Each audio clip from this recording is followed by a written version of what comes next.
রাধে রাধে বন্ধুরা, কেমন আছো সবাই? আশা করছি সবাই ভালো আছো।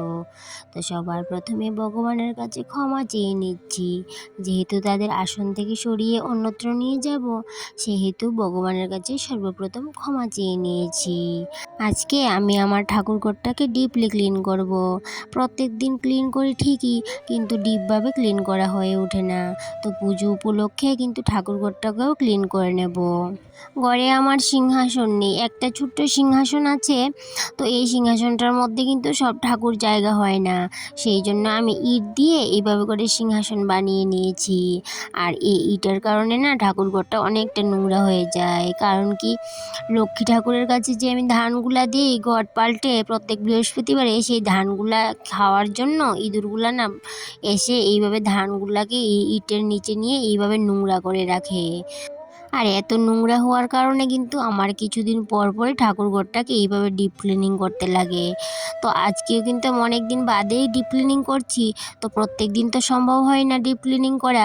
তো উপর উপর তো পরিষ্কার করে নেই, কিন্তু এই যে ভিতরে দেখো ইঁদুরগুলো না অনেকটাই নোংরা করে রাখে। যেহেতু আমার সিংহাসন নেই, তো ভাবছিলাম কি কিছুদিন পর একটা সিংহাসন বানিয়ে নেব। আর যতদিন পর্যন্ত না সিংহাসন বানাতে পারছি, ততদিন পর্যন্ত কিন্তু আমি এইভাবে ইট দিয়ে ঠাকুরকে বসিয়ে নিয়েছি। তো ভগবান কিন্তু বলেনি যে তুমি আমাকে সিংহাসনেই রাখতে হবে। তো ভগবানকে যদি পূজা দেওয়ার ইচ্ছা থাকে, তাহলে কিন্তু ভগবানকে মাটির ঘরেও কিন্তু ইটের উপরে বসেও কিন্তু পুজো করা যায়।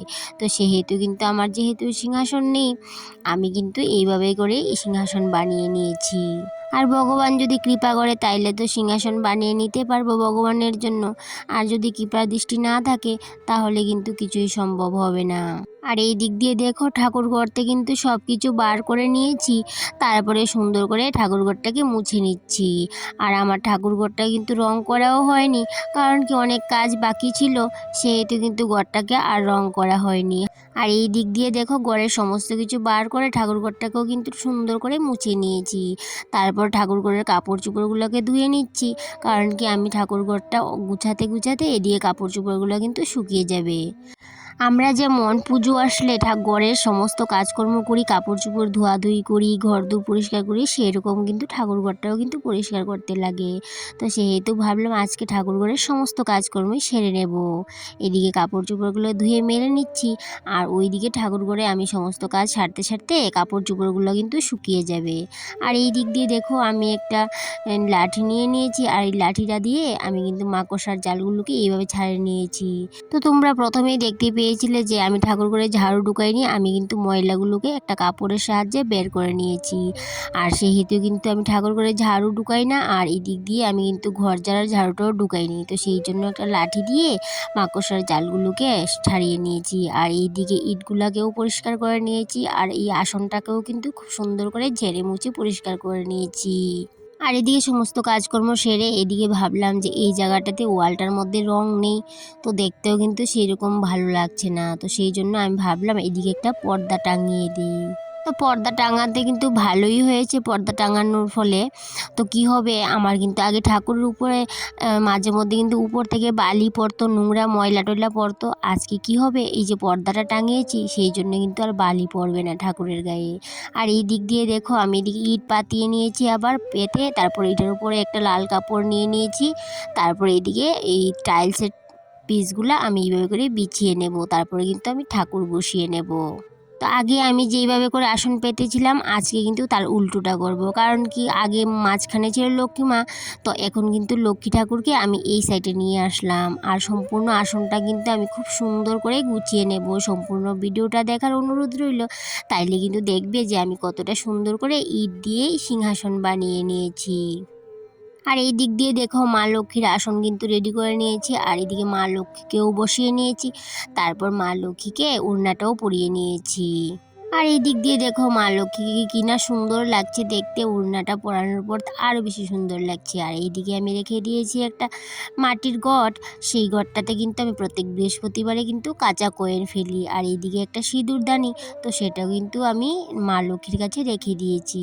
এই সিঁদুর কৌটোটা না আমি বৃন্দাবন থেকে নিয়ে এসেছিলাম। আর এইদিকে আরেকটা আসন পাতিয়ে নিচ্ছি, কারণ কি এদিকে আমি বসাবো গুরুদেবকে, আর এদিকে গোপালকে বসাবো, রাধা মাধবকেও বসিয়ে নেব। সেই জন্য ইট দিয়ে তারপর উপরে একটা টাইলসের পিস বসিয়ে দিয়ে কাপড় দিয়ে এদিকে একটু জল চৌকি দিয়ে দিলাম। তারপরে কিন্তু এই যে নেভি ব্লু কালারটা দিয়ে আসনটাকে সুন্দর করে পাতিয়ে নিচ্ছি। যেহেতু রাধারানী মায়ের নীল কালারটা খুবই পছন্দের একটা কালার, সেহেতু কিন্তু আমি একটা নীল কালারের আসন পেতে রাধা মাধবকে এখানে বসিয়ে নিয়েছি। আর সাইডে কিন্তু আমি আমাদের ধর্মগ্রন্থ গীতাকেও রেখে দিয়েছি। আর এই দিক দিয়ে বসিয়ে নিলাম ছোট্ট সিংহাসনটা, আর এই সিংহাসনে বসিয়ে নেব গুরুদেবকে। আর এই দিক দিয়ে আরেকটা জলচৌকি রেখে আসন পাতিয়ে নিচ্ছি। আর এখানটায় বসিয়ে নেব গোপালকে। আর গোপালের জন্য সুন্দর করে কিন্তু ছোট্ট করে একটা গদি টাইপের বানিয়ে তারপরে কিন্তু গোপালকে বসিয়ে দিয়েছি। আর দেখলে তো খুব সুন্দর করে ইট পাতিয়ে আসন করে আমি কিন্তু এইভাবে করে আসনটাকে সুন্দর করে গুছিয়ে নিয়েছি। আর এই যে আমার আসনে দেখতে পেয়েছো গোপাল আর রাধা মাধব, তো গোপাল আর রাধা মাধবকে কিন্তু আমি বৃন্দাবন থেকে নিয়ে এসেছিলাম। তো ওইদিকে ঠাকুর বসিয়ে আমি বাইরে চলে আসলাম। এদিকে পিতলের জিনিসগুলোকে একটু মেজে পরিষ্কার করে নেব, কারণ কি অনেক দিন হলো আমি পিতলের বাসনগুলোকে মাজতে পারিনি। আর পিতলের বাসন কিন্তু না মাজলে অনেকটাই নোংরা হয়ে যায়। আর এই দিক দিয়ে দেখো আমার কাছে কিন্তু পিতলের বাসনের কিন্তু ওই যে পিতাম্বরী নাকি ওইটা কিন্তু নেই, সেই জন্য আমি তেঁতুল দিয়েই পরিষ্কার করে নিয়েছি। তো যেহেতু লক্ষ্মী পুজোও চলে আসছে আর বেশি দিন নেই, তো সেহেতু কিন্তু আমি বাসনপত্রগুলোকে এইভাবে করে মেজে আগেভাগে রেখে দিচ্ছি। আর পরে কি হবে, পূজার সময় অতটাও কিন্তু ভালো করে আর মাজতে হবে না। আমি যেহেতু আগে সুন্দর করে মেজে নিয়েছি, তো সেহেতু কিন্তু পরে আর অতটাও পরিষ্কার করতে লাগবে না। এইদিকে ইটের উপর আমি সিংহাসন করে নিয়েছি সুন্দর করে। তো আমার এই সিংহাসনটা কেমন লেগেছে অবশ্যই কিন্তু তোমরা আমাকে জানাবে। আর এই দিক দিয়ে দেখো বাসনপত্রগুলোকে ধুয়ে মেলে নিচ্ছি। আর এইদিকে রেখে দিয়েছি একটা কলসিতে জল, আর এই ফিল্টারটাতে আছে জল। কারণ কি আমরা ফিল্টার থেকে জল খাই, তো ঠাকুরকে যদি এমনিতে জল দিই তো সেটা কিন্তু দেখতে ভালো লাগে না। আমার কাছে লাগছিল যে ভালো লাগছে না, তো সেই জন্য ঠাকুরের জন্য একটা ফিল্টার নিয়ে আসলাম। আর সেটাকে কিন্তু এই সাইডে কিন্তু আমি রেখে দিয়েছি। আর এই বালতির মধ্যেও কিন্তু এক বালতি জল রেখে দিয়েছি। যেহেতু আমাদের ঠাকুরের জল কিন্তু তুলে রাখতে হয়, সেহেতু কিন্তু আমাকে ঠাকুর ঘরে অনেকটাই জল তুলে রাখতে হয়। তো এই সাইডে করে আমি কলসি বালতি আর ফিল্টারটা রেখে দিয়েছি। আর তার পাশে রেখে দিয়েছি এই র্যাকটা। আর এই র্যাকটাতে কিছু জিনিস আছে, ঠাকুরের টুকিটাকি জিনিস আছে। কাপড় চোপড়গুলোও রেখে দিয়েছি এখানটায় ভাঁজ করে, কারণ কি কাপড়গুলোও শুকিয়ে গেছিলো। তো ওই কাপড়গুলো কিন্তু আমি ভাঁজ করে র্যাকের মধ্যে রেখে দিয়েছি। আর এদিকে দেখো আমার পুজো কমপ্লিট হয়ে গেছে। তো আগে ছিল আমার ঠাকুরের আসনটা অন্যরকম, আর এখন কিন্তু সম্পূর্ণই অন্যরকম করে নিয়েছি।